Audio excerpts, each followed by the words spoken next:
You know that hauntingly beautiful movie, The Ghost and Mrs. Muir? How perfectly fascinating. But did you know that Jean Tierney actually filmed the entire movie on a broken foot?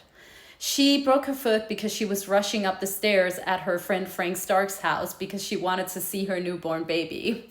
That's quite sweet. But this meant that she was wearing a cast throughout almost the entire shoot. So the studio had to be really clever when it came to working around this issue or this injury. And there were a lot of delays. So they would put her in long skirts, which, I mean, fortunately fit the time period very well, but also working with like clever camera angles and, a lot of seated scenes and things like this. Another fun fact, Jean Tierney was getting back together again with Oleg Cassini.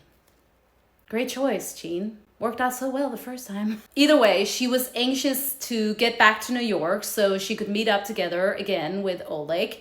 And in order to do so, she actually had her cast removed 2 weeks too early so that she could film her last scene and then fly off to New York and meet up with Oleg. Now, when I think about Jean's performance in this movie, and I think about this little fact, it's quite interesting. I feel that it really adds a lot to her performance.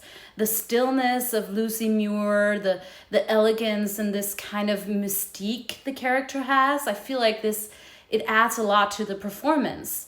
And it fits in so well with the character. I've always really loved Jean's acting, and she's a favorite one of mine. And this movie in particular, I feel, is a very, very beautiful movie, and I really feel like Jean's performance adds a lot to this.